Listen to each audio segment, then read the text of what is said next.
The work of Terry and John and our next speaker, Paul Zak, helped me answer the question, indirectly anyway, why should you be good without God? If there's no God, why should you be moral?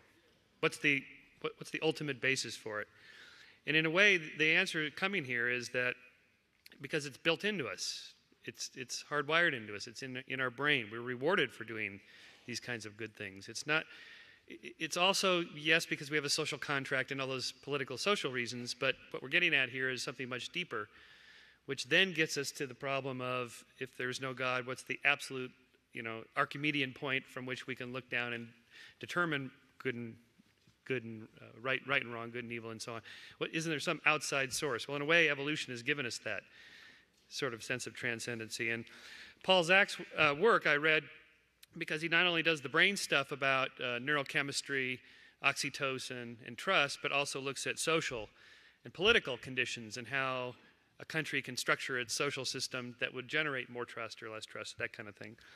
Dr. Zak is at the Center of Neuroeconomics at Claremont Graduate University, where I got my degree too, so fellow alum here, where he conducts research on the neurobiology of trust, the neural substrates of reward valuation, and the relationship of touch and trust, social cognition producing cooperation or conflict, decision-making under uncertainty, the neural foundation of human capital, the effect of institutional design on economic development, and the link between economic systems, social systems, and trust. Dr. Paul Zak.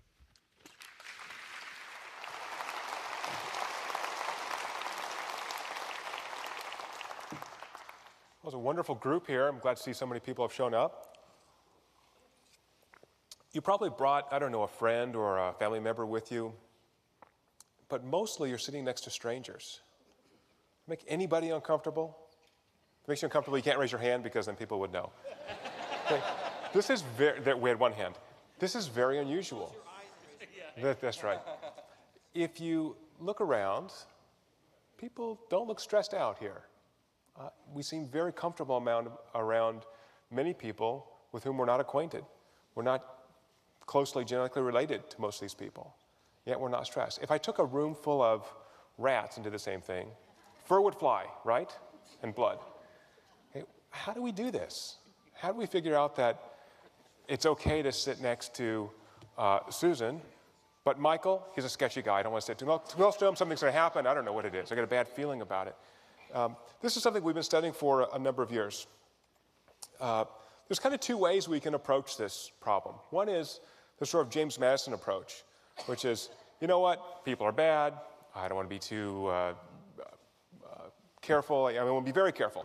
I want to make sure that I kind of distrust people because my sort of view of human nature is that given a chance, people would cheat me. Or this sort of a Tennessee Williams approach, which is we're always depending on the kindness of strangers.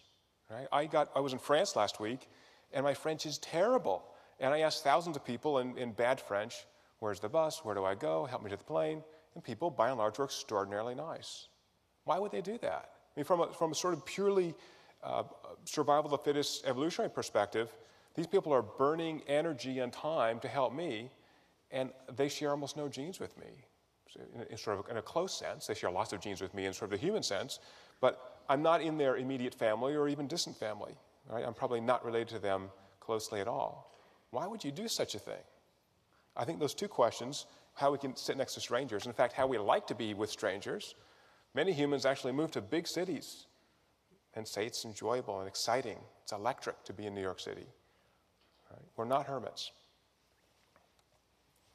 So if we look at cross-country data, this is the proportion of people who said people in their country are very or mostly trustworthy.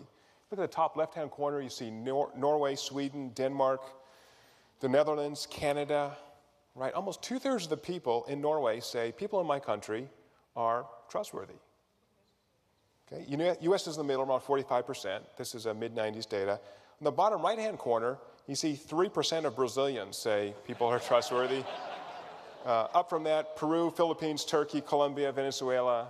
Okay, so if you drop your wallet in Lima or in Rio de Janeiro, it's not going to be returned. And if you drop your wallet in Oslo, chances are very high that someone will return that wallet.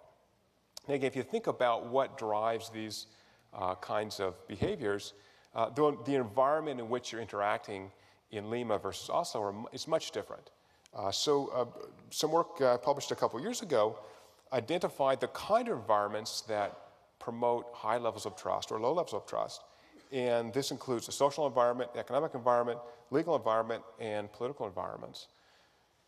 And when we did this, we showed that trust is among the most powerful factors economists have ever found to explain why countries are poor. Poor countries are, by and large, low-trust countries. Why is that? Because the kinds of transactions that are necessary to generate increasing wealth or increasing standards of living occur over time. I need to make an investment in a new business, and I need to hire people. I need all those things to happen without having someone steal all my capital, without having the government appropriate my business, right? Those things occur over time. So in environments in which trust is high, in which contracts are enforced, those investments are greater, and therefore the creation of wealth is greater and living standards are higher. Okay, so this is big news. All of a sudden we discovered this big gun to alleviate poverty. I'm getting calls. I go to the World Bank. This is great. So I write one paper. I'm this big expert on trust. Wonderful. But I have this nagging feeling in the back of my head when I give these talks that I've really missed a big part of the question. And the big question is not necessarily, I think this is a big question. How do I design environments across countries or across communities to generate higher trust and therefore greater vision in what's going to happen in the future and the ability for people to take risks and, in fact, generate wealth? That's great. That's big news. But playing the role of the trust expert, I left out this other kind of nagging big question, which is, for a fixed environment, how do two people decide to trust each other, right? Why do you think that the person sitting next to you today, I don't know, does not have a bad intention, is not going to hurt you, is not going to rob you? How do you make that determination? And if you talk to people kind of casually, they seem to make this determination very quickly. So I go to a cocktail party, I don't know very many people, I meet someone for the first time, and right away I have this sort of intuition like, wow, great person. I really enjoyed meeting this person. I don't know, we kind of hit it off. Or another person, maybe Michael, scary guy, I don't know what it is, he's kind of driving me nuts. I can't put my finger on it, I can't tell you about it. John Allman would say, I had this intuition for these particular social interactions, and then intuition informed me that, I don't know, Michael's a sketchy guy. Okay, so how do we start to study this? Right? If we're going to design these environments, it actually would be nice to know the physiologic mechanisms that allow us to have this sort of conditional psychology of trust. Right? If I go into this room and I see these individuals, I have to pretty quickly know, okay, here's a person I can trust, here's a person I can't. If I don't have that quick and perhaps dirty, fast intuition on what's going to happen, potentially my survival's at stake. Okay, so and humans seem to do this much more than other animals. So the first thing you want to do is put some kids in a laboratory and just have them make these decisions and ask them what happened. How did you make this decision? It turns out that people have a hard time articulating why they trust somebody and why they're trustworthy. Because now I have a further problem, which is, if I just have this sort of simplistic model, this kind of very rational model, people go in, they decide, this person I'm going to trust, this person I'm not going to. My job's done. Then I can just tell you, well, people trust because of, I don't know, blonde hair and brown shoes and whatever.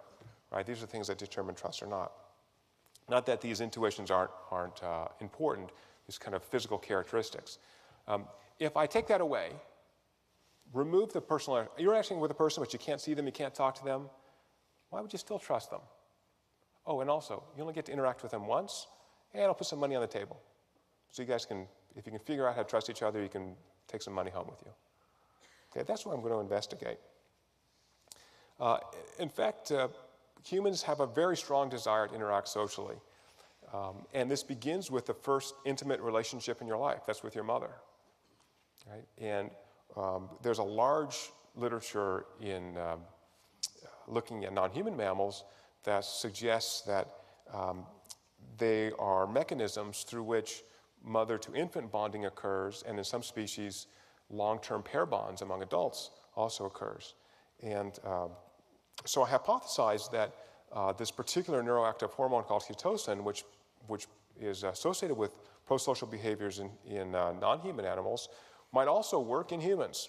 So we designed an experiment, and I'm going to tell you about that experiment in just a moment. And we mentioned that oxytocin is a very simple molecule. It's made up of 9 amino acids. It is medically uninteresting, which is why I think it was unstudied in humans before I began doing this work. Unless you're a human female who's giving birth or breastfeeding, oxytocin is irrelevant to your life. So we thought. We wondered if there was a behavioral effect of oxytocin. And lastly, I should say that, very consistent with John's talk, people are not kind of open to conscious awareness in how they make these determinations of who they think will be trustworthy and who isn't. And we find masses of oxytocin receptors in humans in old areas of the brain, phylogenetically old areas of the brain, particularly the amygdala and the hypothalamus. So if this is a story about oxytocin, and guess what it is, because I'm here, then this sort of explains why we do this intuitively, right? This is not something that's kind of higher cortical activity. I'm not doing a cost-benefit analysis. I'm doing this very fast, emotional, intuitive determination of who I should be interacting with and who I shouldn't. Okay, so the first question is, how can I measure trust in a laboratory setting? So some clever experimental economists out of Vernon Smith's lab set up a kind of interesting social dilemma, which I will present to you in a moment, in which you can measure both trust and trustworthiness. And as I said, we put a little money on the table so that we invest these decisions with weight. If I just ask you randomly, oh, do you trust people? Oh, sure I do, of course. But now, if you can't communicate with someone, and you've got cash sitting there, and it might be, for undergraduates, a reasonably large amount of cash, how might I do that? Okay, so the money here is important only to make the decisions important to the individuals. It's not, I think, inherently interesting itself. Okay, so here's a social dilemma. We recruit a bunch of kids for this experiment. They all receive $10 for showing up. They're instructing the experiment. There's no deception. And I'll show you the laboratory in a minute. And they can't talk to each other, but they're randomly assigned by computer to pairs. And they're instructed in this task, which is you're randomly matched within your pair. You're randomly determined to be either decision maker 1 or decision maker 2. And decision maker 1 will be prompted by computer software to see if he or she would like to send some portion of his or her $10 show-up fee to someone else they've been paired with in a lab. And the other person they're paired with, the decision maker 2, knows that whatever is sent to them comes out of decision maker 1's account and is tripled in decision maker 2's account. So if I'm decision maker 1 and I said, well, I think I'll send, 8 of my $10 show-up fee, I keep 2, and the person I'm paired with gets 24, plus the 10 they got for showing up, they have $34. Then at some point, decision maker 2 will be given the information about how much decision maker 1 was sent to them, and will be prompted to send some amount back to them, but they don't have to. You only do it once, and there's no one looking over your shoulder. It's a so-called double-blind experiment. So your identity is masked from the other individuals as well as from the experimenters. I don't know what you're doing. No one else knows what you're doing. So just think about that for a second. You're in the lab, and I'll show you a picture. You have computer stations. You have partitions around you. You can't see anybody else. What do you do with your $10? So this has been run literally hundreds of times around the world, by the way, also for much larger stakes. And the transfer from decision maker 1 to decision maker 2 is commonly viewed as a measure of trust.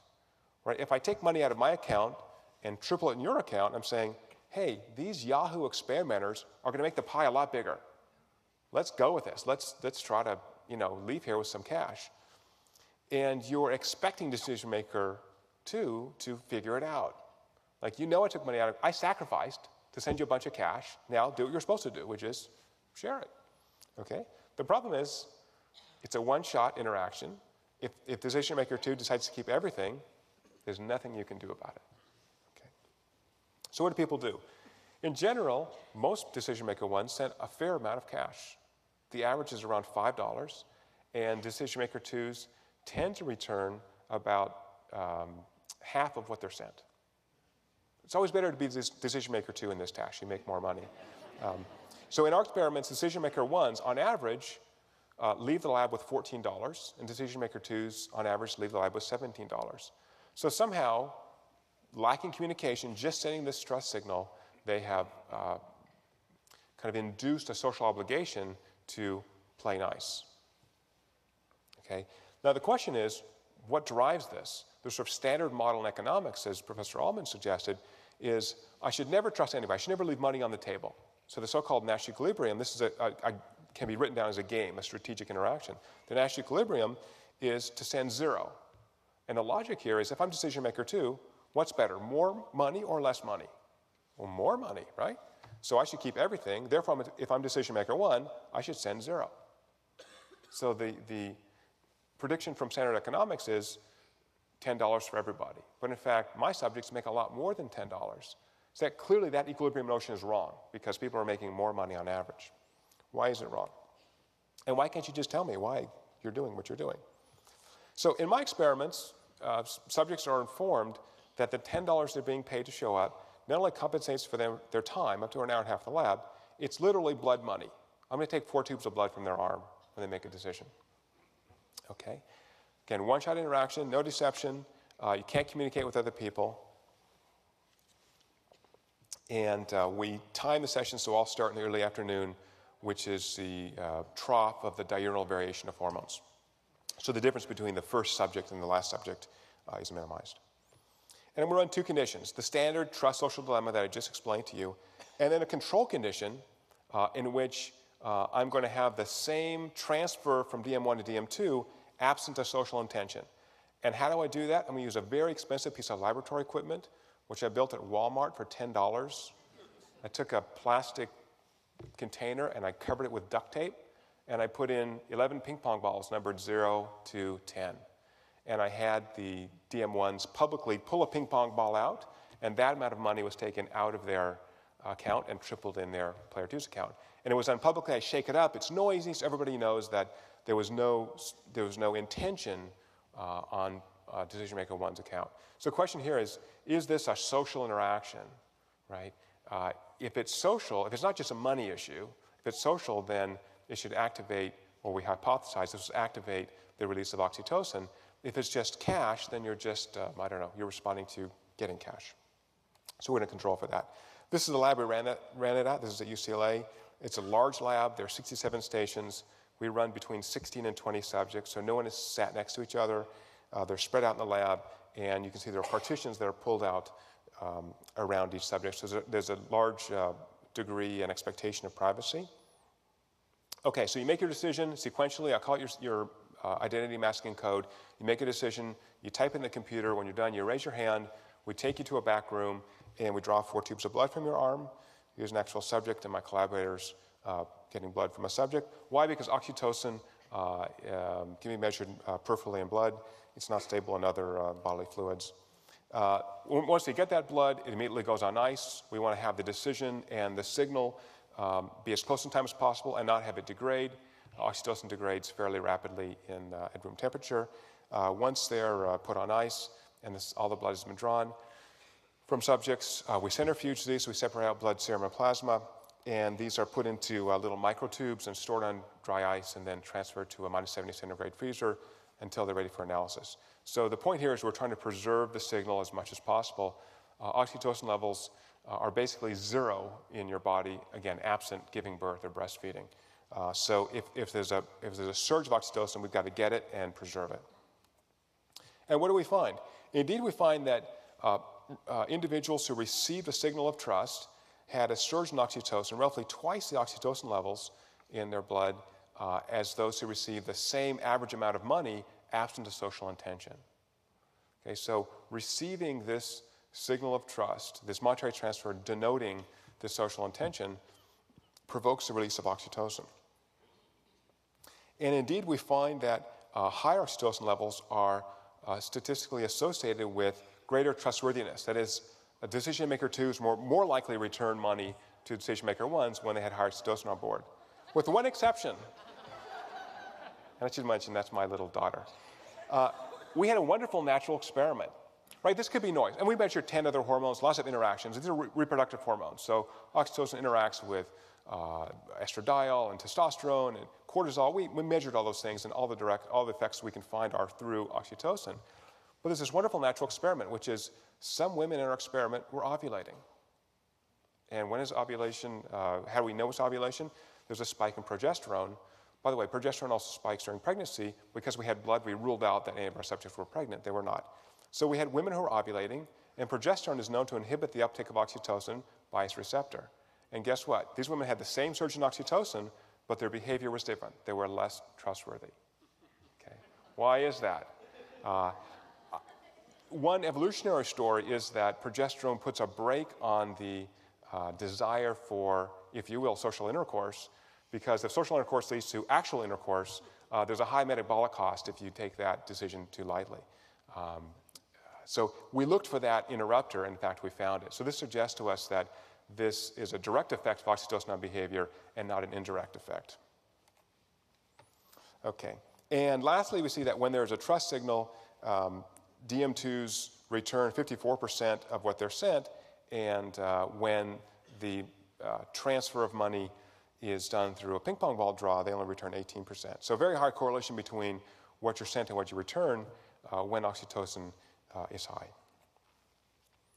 Okay, here's actually a scatter plot of the data. So we see trustworthiness, that is the back transfer from DM2 to DM1, and oxytocin levels. And you can see that there roughly is a sort of strong positive relationship, except I have these 5 dots circled in red who are a little bit special. They had this big oxytocin surge, but they didn't return very much money. So there's a technical term for these guys in the trade. They're called bastards. Right? So someone sacrificed $9, $10, $11, $9, $10, $8 of their show-up fee, sent to these guys. They got tripled. They had $30 or $40 sitting around, and they chose to return 0 or almost 0. Who are these guys? And what's the source of their behavior? Well, we had a very extensive social survey, so we asked some questions. And remember, these are all reproductive hormones. So nature is a very conservative system. It's going to hijack the same mechanisms for many uses. And so we asked a lot of questions about reproductive behaviors. What we find is that these interesting, nice folks are emotionally labile. They are much more active sexually than the rest of the group. They believe it's okay to accumulate wealth while others live in poverty. They believe others are trustworthy, and they themselves are very trustworthy. This was done before they actually did the experiment. So what it looks like is that for most people, the hormone, the surge in oxytocin, explains the bulk of the variation in the data. But for people in the tailored distribution, it seems like personality traits matter more. And currently, we're looking into these sort of personality traits by looking at a number of pathological populations. So we don't have a full story on were these guys dropped on their heads, or they just had a bad genetic draw, or maybe they had a bad day. Come back in 2 years, I'll report to you. Lastly, this is all correlational data. So in a paper that will appear next month in Nature, we gave 128 men either synthetic oxytocin via an inhaler or placebo, blinded. And what we want to do here is to demonstrate causation.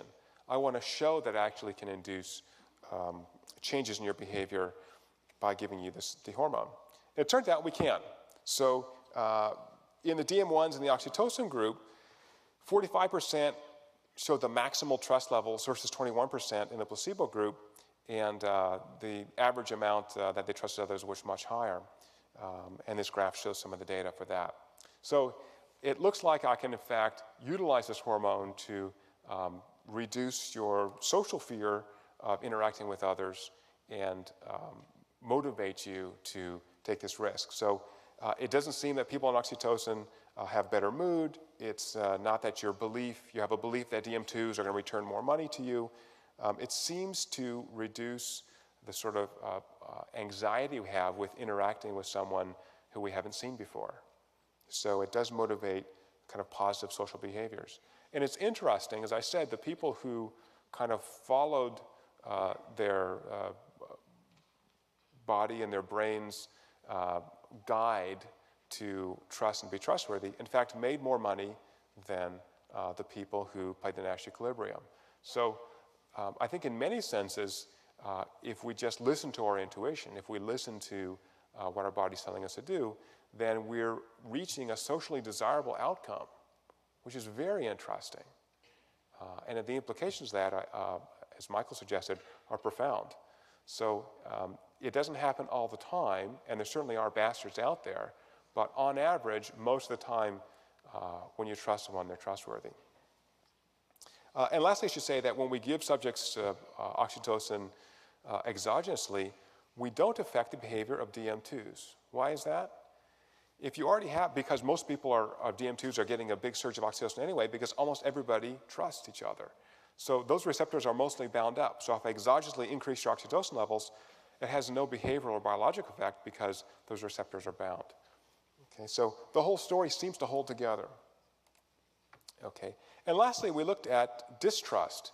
So we thought, if social behaviors of this sort are an important biologic system, most important systems have more than one driver. There's two sides of control. For example, think of hunger. We're getting late in the day now. Your stomach may be grumbling. It may be signaling to you that it's time to eat, and that's controlled by a hormone called ghrelin, and there's another hormone called leptin that when you've eaten enough tells you to stop feeding, okay, that most of us listen to. So there's two sides of control because it's very important, feeding is a very important behavior. We think social behaviors are very important. Maybe there's two sides to this. Maybe there's this oxytocin side in which we're motivated to be trustworthy physiologically. What about distrust? What about when we get the signal of distrust as a DM2? In a study of around 200 subjects, we found is that when men receive a signal of distrust, and distrust here is, I'm a DM2 and I was sent very little. So I don't know who this person is. I matched with someone randomly in the lab, but they just didn't trust me. They sent me $0 or $1. They blew it, right? They had this chance to walk away with a big chunk of money, and they just didn't do it. Men had a proportional rise in a hormone called dihydrotestosterone. DHT is sort of, I think I have a slide on this. What happened to that? DHT is sort of high octane, this slide's missing. DHT is high octane testosterone. Testosterone is mostly protein bound, so it's inactive. DHT is a thing that causes, the hormone that causes virilization in men during puberty. It causes hair maturation. Any of the guys with male pattern baldness, you are alpha males. You have high levels of DHT because too much DHT causes your hair to fall out, and just the right amount causes your hair to mature properly. It is available both in men and women, although men have a higher average level. So we find in men is that the less you're sent as a DM2, the more you have a surge in DHT. You have this kind of aggressive response, so you don't like it. You blew it, pal. Go outside and let's mix it up. Women, much cooler physiologically. And again, we're measuring a whole suite of hormones here. Women report that they don't like being distrusted, but they don't have this strong physiologic response. Okay. And lastly, we're doing many more studies now looking at functional MRI and giving folks different kinds of drugs and determining causally how these neuroactive hormones affect behaviors. But in short, I think this is an important new finding that suggests that oxytocin is a guide to weaving our way through this complicated social environment that humans live in, and it helps us have this quick and intuitive sense of who to trust and who not to trust. And I'll end with an English proverb. It's an equal failing to trust everybody and to trust nobody. Thank you very much.